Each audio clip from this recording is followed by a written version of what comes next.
Click کریں۔ اسی طرح جتنی احادیث آمین بالجہر کی ہیں، یہ بخاری شریف پڑھی ہے میرے سامنے، جتنی احادیث آمین بالجہر کی ہیں، میں ترجمۃ الباب دے رہا ہوں بخاری شریف کا سارا، آمین بالجہر کی ایک خاص جملہ آپ یاد رکھ لیں ہمیشہ، بخاری شریف میں، مسلم شریف میں جتنی احادیث آئی ہے نا جس سے مذہب ثابت ہوتا ہے آمین بآواز بلند جہر کہنا، باب قائم ہوئے ہیں التامین الجہر بالتامین، امام بخاری نے باب قائم فرمایا ہے الجہر بالتامین، اونچی آواز سے آمین کہنا، اور پوری صحیح بخاری میں حدیث اونچی آواز سے آمین کہنے کی ایک بھی درج نہیں کی ہے، ایک حدیث، میں دیگر کتابوں کی نہیں، میں امام بخاری کی بات کر رہا ہوں۔ یہ امام بخاری صحیح بخاری کتاب الاذان پڑھ لیں، باب نمبر 111، باب جہر الامام بالتامین، جہر الامام بالتامین، اور پھر آگے باب نمبر 113، اس میں ہے جہر المأمون بالتامین، امام کا اونچی آواز سے آمین کہنا، یہ باب نمبر 111 ہے، اور باب نمبر 113 میں ہے مقتدیوں کا اونچی آواز سے آمین کہنا، لکھ لیے دونوں باب۔ اب آپ غور فرما لیں، باب جہر الامام بالتامین 111 نمبر باب۔ اب میں نے ترجمۃ الباب سنا رہا ہوں، پہلے عنوان آ گیا کہ اونچی آواز سے آمین کہنا امام کا، اور آگے امام بخاری درج فرماتے ہیں حضرت عطا کا قول کہ ابن زبیر بیان فرماتے ہیں کہ ان کے پیچھے تھے، جب مسجد میں آمین کہتے تو اونچی آواز بلند ہوتی، قول بیان کیا۔ پھر سیدنا ابو ہریرہ کا قول بیان فرمایا، وہ صرف یہ کہ کسی کی آمین ترک نہ ہو جائے بس۔ حضرت نافع کا بیان کیا کہ وہ آمین ترک نہ کرتے۔ یہ ترجمۃ الباب کا مواد آ گیا۔ باب ہے امام اونچی آواز سے آمین کہے، امام بخاری نے باندھا، اور اس کے تحت جو حدیث دی امام بخاری، حدیث ایک ہی لائے، صرف اس موضوع پر حدیث ایک ہی ہے، اور اس حدیث میں اونچی آواز سے آمین کہنے کا سرے سے کوئی ذکر ہی نہیں ہے۔ میں حدیث پڑھ رہا ہوں، عن ابی ہریرہ رضی اللہ تعالی عنہ ان النبی صلی اللہ علیہ وسلم قال اذا امن الامام فامنوا فانه من وافق تامینه تامین الملائکہ غفر له ما تقدم من ذنبہ۔ آقا علیہ السلام نے فرمایا جب امام آمین کہے، مقتدیو تم بھی آمین کہا کرو، جس کی آمین فرشتوں کی آمین کے ساتھ مل گئی اس کی زندگی کے سارے پچھلے گناہ معاف کر دیے جائیں گے۔ کاش اچھا ہوتا، میں ائمہ حدیث کی پیروی میں عرض کر رہا ہوں، بہت اچھا ہوتا اگر امام بخاری اس حدیث کو باب فی فضل التامین میں لاتے۔ اس حدیث کے مضمون میں الجہر بالتامین کا تو سرے سے ذکر ہی نہیں ہے، اونچی آواز سے آمین پڑھنا اس کا تو حدیث میں سرے سے ذکر ہی نہیں ہے، لہذا فضل التامین میں لاتے تو بات زیادہ کھل جاتی۔ یہ وہ طریقہ جہاں محدثین نے ترجمۃ الباب سے اختلاف کیا ہے، حدیث سے کوئی نہیں کر سکتا، حدیث تو آقا علیہ السلام کی ہے۔ یہ پہلا باب ہے امام اونچی آواز سے آمین کہے، باب نمبر 113 جہر المأمون بالتامین۔ اگلا باب مقتدی اونچی آواز سے آمین کہے، کیا بولیے؟ اس کو بھی حدیث پڑھ رہا ہوں، اس کے تحت بھی ایک ہی حدیث لائے ہیں امام بخاری رضی اللہ تعالی عنہ، ایک ہی حدیث صرف، اور وہ کیا ہے؟ عن ابی ہریرہ رضی اللہ تعالی عنہ ان رسول اللہ صلی اللہ علیہ وسلم قال اذا قال الامام غیر المغضوب علیہم ولا الضالین فقولوا آمین فإنه من وافق قوله قول الملائکہ غفر له ما تقدم من ذنبہ۔ مضمون ایک ہی ہے دونوں حدیثوں کا۔ فرمایا آقا علیہ السلام نے کہ جب امام غیر المغضوب علیہم ولا الضالین کہے تو اے لوگو مقتدیو تم آمین کہا کرو، جس کی آمین ملائکہ کے قول کے ساتھ مل گئی اس کے پچھلے گناہ معاف کر دیے بخشے جائیں گے۔ اب اس پوری حدیث کے مضمون میں کہیں اونچی نیچی آواز سے آمین کہنے کا کوئی ذکر ہے؟ تو حدیث میں تو الجہر بالتامین کا ذکر ہی نہیں ہے، تو اچھا ہوتا کہ یہ حدیث بھی بابن فی فضل التامین میں لائی جاتی اور جہر فی التامین کا باب قائم ہی نہ کیا جاتا اور فقہا پہ چھوڑ دیا جاتا وہ قرائن دیکھ کر کہ کون جہر ثابت ہوتا ہے یا صرف یہ درایت حدیث کا مسئلہ تھا، روایت میں تو ہے نہیں۔ آپ سمجھیں، یہ ترجمۃ الباب اور حدیث الباب کا فرق ہے جو میں سمجھا رہا ہوں صحیح بخاری کے حوالے سے،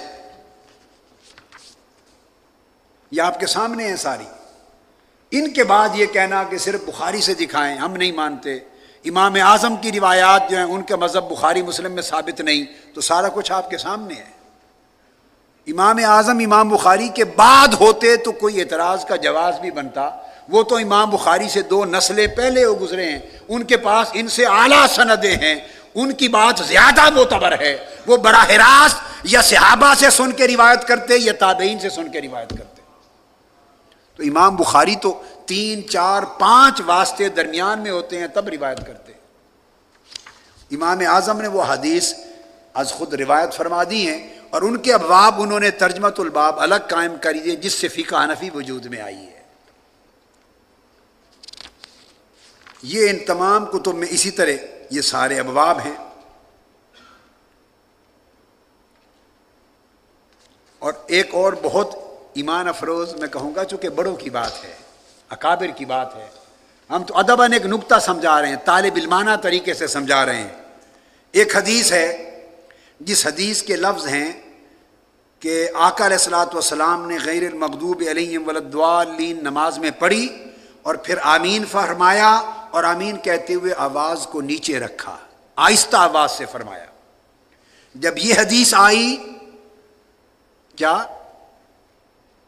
حدیث سن لیں، ان وائل بن حجر، وائل بن حجر رضی اللہ تعالیٰ عنہ روایت کرتے ہیں، قال سمعت ان النبی صلی اللہ علیہ وآلہ وسلم قرأ غیر المغضوب علیہم ولا الضالین، فرماتے ہیں کہ میں نے سنا آقا علیہ الصلوۃ والسلام نے سورہ فاتحہ پڑھی اور غیر المغضوب علیہم ولا الضالین کی قرات کی، فقال آمین، پھر حضور نے آمین فرمایا، وخافض بہا صوتہ، جب آمین کہا تو اپنی آواز پست فرما لی۔ امام ترمذی نے یہ حدیث روایت، میں نے عرض کیا یہ امام ہیں، کمال ہے الحمدللہ، حدیث کے روایت کرنے میں کسی نے عدل کے خلاف نہیں کیا، یہ پہاڑ ہیں عدل کے، ایمان کے، تقوی کے، سکاحت کے، ایمانداری کے، اگر ان میں یہ کمی ہوتی تو دین کی عمارت دھڑام گر جاتی۔ حدیث لی ہیں، فرق کہاں آیا؟ ابواب چونکہ ان کا اجتہاد فقہی تھا، اجتہاد ابواب اپنی فقہی اجتہاد کے مطابق قائم کیے تو نتیجتاً اس کے معنی مطالب مختلف ہو گئے۔ اب حدیث آپ نے سن لی کہ حضور نے آمین آہستہ آواز سے کہی، اس حدیث کو امام ترمذی نے اور حاکم دونوں نے روایت کیا، اور امام ترمذی نے فرمایا ھذا حدیث صحیح، بڑی اہم بات بتا رہا ہوں، امام ترمذی نے کیا فرمایا؟ ھذا حدیث، یہ حدیث صحیح ہے، حدیث بھی صحیح، آمین کو آہستہ پڑھنے کی حدیث۔ تو جب پہلی حدیثیں تھیں جس میں اونچی آواز کا کوئی ذکر نہ تھا، ان کو درج کیا جہری نمازوں کے باب میں، اور جب صراحت کے ساتھ آواز نیچے رکھنے کا ذکر آیا تو اس کو کس باب میں درج فرمایا وہ بھی پڑھ لیں۔ ترمذی شریف کا باب ہے کتاب الصلاۃ عن رسول اللہ، باب ما جاء فی التأمین، آمین کہنے کے باب میں۔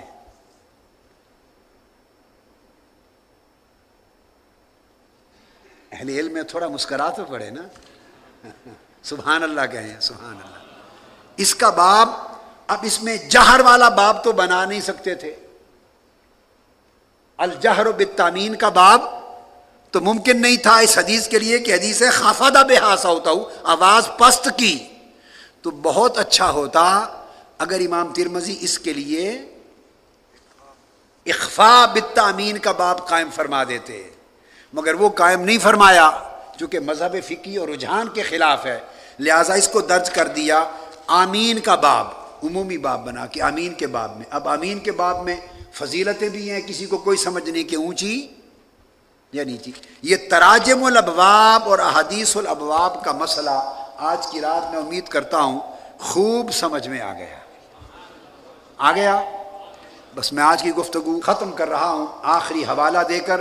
ایک موضوع جو امام اعظم سے روایت کیوں نہ کی، اس کو انشاءاللہ کل صبح کے درس سے شروع کریں گے، کل سے، اور پھر بخاری شریف بدء الوحی کو باب شروع کر دیں گے.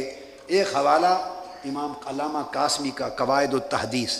وہ جو چیز بیان کرنا چاہتا ہوں وہ میں نے ان تمام چیزوں کو تلخیص تاکہ آپ کی بات کو اینڈ کر سکیں وہ کرنا چاہتا تھا تکمیل کرنے کے لیے کہ بات بنیادی یہ تھی. اس سے یہ پتہ چلا کہ دو قسموں کے معاملات سامنے آئے. ایک تو یہ کہ ابواب، تراجم الابواب کے نام سے جو تراجم قائم ہوئے وہ مختلف عنوان سے تھے.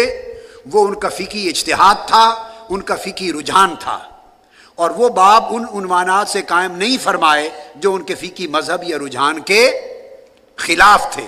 لہذا احادیث یا وہ نئی روایت کی جو اس باب کے مطابقت میں نہ تھی، یا اگر اس سے مخالف تھی تو انہی کو بھی اسی باب کے تحت درج کر دیا، جس کی وجہ سے الگ تفصیل نہ ہو سکی. اور ثانیاً یہ بات کہ حدیث جتنی کل درج ہوئی، سن لیں، کل صحاح ستہ میں بخاری شریف میں کل احادیث صحیحہ جو آئیں تکرار کے بغیر وہ 2513، اور بخاری اور مسلم دونوں کو ملا لیں تو بغیر تکرار کے کل احادیث صحیح بخاری اور صحیح مسلم میں صرف 4000 ہیں تعداد. ورنہ مسلم شریف کی زیادہ ہے اپنی جگہ، بخاری شریف کی طرح، مگر تکرار کے ساتھ ہیں. مگر بولیے تکرار کے ریپیٹیشن.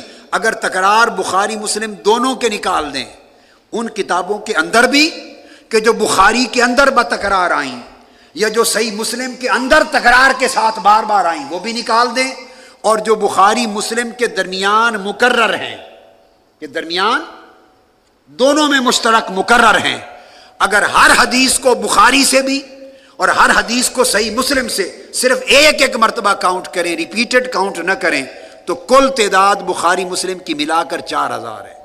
اور اسی اصول پر باقی 4 کتابیں ابو داؤد، ترمذی، نسائی اور ابن ماجہ کو ملا لیں اور ساروں کے تکرار نکال دیں تو حذف تکرار کے ساتھ کل صحاح ستہ کی احادیث 10,000 ہیں. اب یہ محنتوں کا نچوڑ ہے جو آپ کو بتا رہے ہیں. کل صحاح ستہ کی احادیث کا عدد بغیر تکرار کے 10,000 ہے. اب ایک طرف یہ رکھا، یہ کہنا کہ صحاح ستہ سے دکھا دو، میں اگلی بات کر رہا ہوں. صرف بخاری مسلم کا کہنا تو ایک بات، یہ شرط لگانا کہ صرف صحاح ستہ سے دکھاؤ، ارے کیوں؟ یہ کس اصول حدیث میں ہے؟ یہ کس محدث نے قید لگائی ہے؟ یہ آج دور جہالت کی بات ہے. کسی امام نے یہ بات کبھی نہ کہی، کسی محدث نے نہ کہی، اصحاب حدیث میں کسی نے نہ کہی، ائمہ اسماء و رجال نے کبھی یہ بات نہ کہی کہ صرف صحاح ستہ سے دکھاؤ. ارے صحاح ستہ کے اصحاب کے اساتذہ بھی تھے، وہ میں کل بتاؤں گا. امام بخاری کے 1080 شیوخ تھے، 1080 اساتذہ تھے. کیا وہ سارے ناقابل اعتبار تھے، غیر ثقہ تھے؟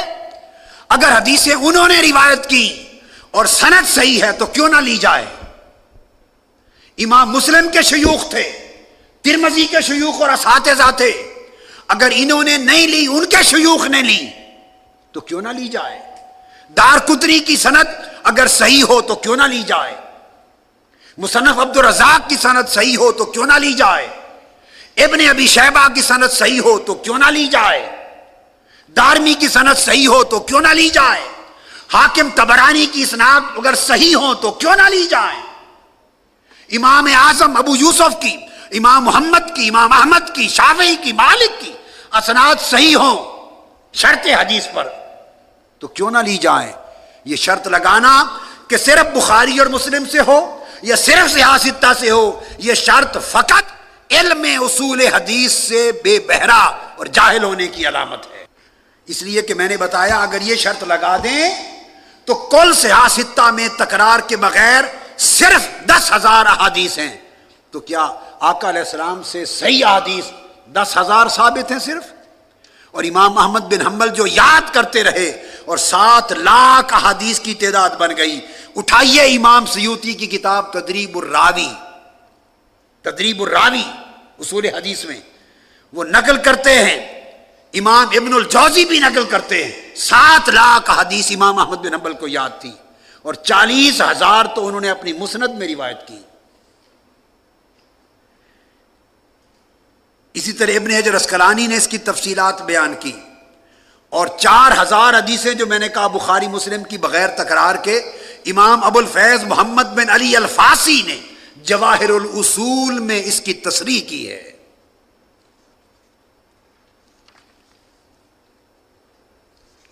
پھر اسی طرح میں جو آخری بات کہہ کر آج کو ختم کر رہا ہوں، یہ اصول حدیث کی علامہ قاسمی، امام جمال الدین قاسمی کی کتاب قواعد التحدیث، ہر چند کی چیزیں مقدمہ ابن صلاح میں بھی ہیں، تدریب الراوی میں بھی ہیں، نخبۃ الفکر کی شروح میں بھی ہیں، ابن حجر مکی کی شروع میں بھی ہیں، بے شمار کتب امام مناوی کی شروع میں ہیں. اصول حدیث کی ہر کتاب میں آپ کو یہ بات ملے گی، مگر بڑا نظم اور جامع طریقے سے بیان کیا. وہ قول ان کا پڑھ کے سنا کے ختم کر رہے ہیں آج. علامہ الامیر الکبیر جو عظیم محدث ہو گزرے اور جن کے ذریعے سے بے شمار طرق حدیث کی اوپر جاتی ہیں، وہ بیان کرتے ہیں، یاد رکھ لیں، وہ بیان فرماتے ہیں، یہ قواعد التحدیث صفحہ 118، علامہ جمال الدین القاسمی. اور اس کو تو غیر مقلد لوگ اور اہل الحدیث اور سلفی لوگ اور دوسرے مسلک کے لوگ آپ سے بھی زیادہ مانتے ہیں، ان کو مقتدا مانتے ہیں، اس لیے میں نے ان کا حوالہ چنا. وہ فرماتے ہیں، یاد رکھ لیں کہ بخاری میں، اب میں خلاصتاً بیان کر رہا ہوں، بخاری میں جو کچھ درج ہے وہ کل صحیح احادیث کا احاطہ صحیح بخاری میں نہیں ہے. اور پھر وہ بیان کرتے ہیں، اس لیے کہ امام بخاری نے خود فرمایا کہ 1,00,000 صحیح احادیث مجھے یاد ہیں اور 2,00,000 اس کے علاوہ. تو فرماتے ہیں 3,00,000 امام بخاری نے حدیثیں یاد کی، تو جو 2,00,000 علاوہ یاد کی وہ سند کو سمجھے بغیر یاد کی ہوں گی. امام بخاری اسناد کو سمجھے پرکھے بغیر حدیث کا متن یاد کرتے تھے. وہ فرماتے ہیں کہ مجھے ہر حدیث متن سے نہیں صرف اسناد کے ساتھ یاد ہے. تو اگر اسناد کو غیر صحیح دیکھا، غلط دیکھا امام بخاری نے، موضوع دیکھا، منقطع دیکھا، ناقابل اعتبار دیکھا، ناقابل ثقافت دیکھا، تو امام بخاری نے وہ حدیث یاد کرنے کی زحمت گوارا کیوں فرمائی؟ جس کی سند ہی ٹھیک نہیں ہے وہ یاد کی ہوگی؟ جس کو یاد کیا ہے وہ سند صحیح ہوگی یا نہیں؟ مگر درج نہیں کیا، چونکہ اس کے لیے اس کتاب کا خاص ایک معیار مقرر کیا تھا، بس اس معیار والی لے لی، باقی چھوڑ دی تاکہ باقی ائمہ درج فرما دیں گے. لہٰذا یہ کہنا غلط ہے کتب حدیث میں 3,00,000 امام بخاری کو جو یاد ہیں، یہ کہنا غلط ہے کہ صحیح بخاری میں کل صحیح حدیثیں آ گئی ہیں، غلط. نمبر 2 آگے فرماتے ہیں اس قواعد التحدیث اصول حدیث میں، فرماتے ہیں اسی طرح یہ کہنا بھی غلط ہے کہ کل صحیح حدیث بخاری اور مسلم دونوں میں آ گئی ہیں، یہ بھی غلط ہے. بخاری مسلم دونوں کو ملا لیں تو وہ فرماتے ہیں کہ امام بخاری مسلم نے یہ اہتمام ہی نہیں کیا کہ ساری صحیح احادیث کو صحیحین میں جمع کر دیا جائے. انہوں نے یہ اہتمام کیا ہی نہیں. آج کا کوئی مولوی صاحب کیسے یہ منسوب کرنا چاہتا ہے ان کی طرف کہ بخاری مسلم میں نہیں تو ہم نہیں مانتے؟ یہ بات انہوں نے نہیں کہی کہ جو بخاری مسلم میں نہ ہو وہ قبول نہ کریں. نہ یہ بات بخاری نے فرمائی نہ مسلم نے فرمائی. کسی اور کو کیا حق ہے کہ یہ بات کہے؟ تیسری بات، امام سخاوی فتح المغیث میں امام سخاوی وہ بیان فرماتے ہیں کہ دونوں نے حتیٰ کہ وہ حدیثیں جو ان کے معیار پر بھی پوری اترتی تھیں، جو صحیح بخاری اور صحیح مسلم کے معیار صحت پر پوری اترتی تھی، امام سخاوی نے کہا کہ وہ ساری حدیثیں بھی بخاری اور مسلم نے اپنی ان 2 کتابوں میں درج نہیں کی، طوالت کے خوف سے. اگر ان کو بھی درج کرتے تو یہ کتابیں اتنی اتنی بننے کی بجائے کئی کئی جلدوں کی ضخیم مجلدات بن جاتی. لہذا جو ان بخاری مسلم کے معیار پر پوری تھی، اونچے درجے کی صحت کا درجہ رکھنے والی، وہ بھی درج نہیں کی طوالت کے خوف سے. یہ امام سخاوی نے فتح المغیث میں اصول بیان فرمایا شیخین نے بھی اہتمام نہیں کیا تاکہ محدود کتاب بنے، بہت ضخامت میں نہ چلی جائے. یہ اہتمام پھر دار قطنی نے اپنے جز میں کیا ہے، بیان کیا ہے، اور دیگر ائمہ نے بیان کیا، امام حاکم نے اہتمام کیا ہے، امام ابن حبان نے بھی اس کو بیان فرمایا ہے. اور وہ فرماتے ہیں کہ بخاری مسلم کی شرائط پر، اس لیے صحیح میں لکھا جاتا ہے ھذا حدیث صحیح علی شرط البخاری. امام حاکم لکھتے ہیں، ابن حبان لکھتے ہیں یہ حدیث صحیح ہے بخاری کی شرط کے مطابق. کبھی لکھتے ہیں ھذا حدیث صحیح علی شرط المسلم، یہ شرط مسلم کے مطابق حدیث صحیح ہے. کبھی لکھتے ہیں ھذا حدیث صحیح علی شرط الصحیحین، علی شرط الشیخین، یہ بخاری مسلم دونوں کی شرائط کے مطابق صحیح ہے. کبھی لکھتے ہیں ھذا حدیث صحیح علی شرط غیرہما، ان دو کے علاوہ باقی شرائط صحت کے مطابق یہ حدیث صحیح ہے. تو صحت کی 7 قسمیں ہیں، حدیث صحیح کی 7 قسمیں ہیں. تو فرماتے ہیں یہ قول غلط ہے کہ صرف ان پر مدار کیا جائے. اور حتیٰ کہ امام حاکم نے فرمایا کہ امام بخاری اور امام مسلم میں سے کسی نے یہ حکم، یہ امام حاکم کا قول ہے، امام حاکم مستدرک میں روایت کرتے ہیں، مستدرک جلد اول صفحہ 2 پر فرماتے ہیں امام بخاری اور مسلم میں سے کسی نے یہ نہیں کہا کہ جو حدیث ہماری کتابوں میں نہ ہو وہ نہ لی جائے. امام حاکم نے کہا، لہذا یہ کہنا جہالت ہوگا. فرماتے ہیں وَلَمْ يَحْكُمَا وَلَا وَاحِدٌ مِّنْهُمَا، نہ دونوں نے یہ بات کہی بخاری اور مسلم نے، اور نہ دونوں میں سے کسی ایک نے ہی یہ کہا أَنَّهُ لَمْ يَصِحْ مِنَ الْحَدِيثِ غَيْرُ مَا خَرَّجَهُ هَذَا، کہ جو حدیث ہم نے تخریج نہیں کی اس کو قبول نہ کرنا وہ صحیح نہیں. فرمایا یہ تو تھوڑی سی لی ہیں، ان کے علاوہ ہزارہا اور لاکھوں احادیث صحیحہ موجود ہیں اور آپ ان پر اعتماد کر سکتے ہیں. جب اس چیز کے اوپر ہم نے قاعدہ کام کر لیا تو پتہ چلا کہ امام بخاری کو، صحیح بخاری کو اس تناظر میں ریکھ رکھتے ہوئے ایک کتاب حدیث کی کہ جو حدیثیں اس میں آ گئی ہیں، جو حدیثیں اس میں آ گئی ہیں، حصر نہیں ہے، جو حدیثیں اس میں آ گئی ہیں وہ اپنے اسناد کے اعتبار سے درجہ صحت میں سب کتب کی حدیث سے اعلیٰ ہے. یہ مقام ہے بخاری کا، ایمانداری اور عدل کے قائم اصول پر. جو اس میں لے لی ہیں وہ درجہ صحت میں ان کے اسناد سب سے اونچے ہیں اور پھر مسلم کے ہیں، مگر ہزاروں لاکھوں حدیث اسی معیار پر بھی اور اس معیار کے علاوہ بھی صحیح ہیں جو بخاری نے یا مسلم نے نہیں لی یا صحاح نے نہیں لی اور دیگر ائمہ حدیث نے لی. سو ان کو ترک نہیں کیا جا سکتا. کیوں کہ خود یہ بخاری اور مسلم ان سے لیتے تھے.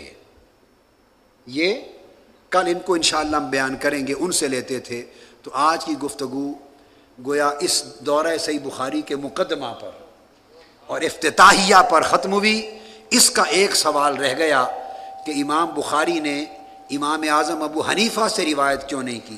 کل انشاءاللہ تعالی اس موضوع سے شروع کریں گے اور فوری بعد پھر بخاری شریف کا جو سبکن اور حدیثاً دورہ ہے وہ شروع کر دیں گے. اللہ تبارک و تعالی ہمارے حال پہ لطف و کرم فرمائے اور ہمیں حدیث کی صحیح فہم اور معرفت عطا فرمائے اور روایت و درایت دونوں نعمتوں سے مالا مال فرمائے. وما علینا الا البلاغ.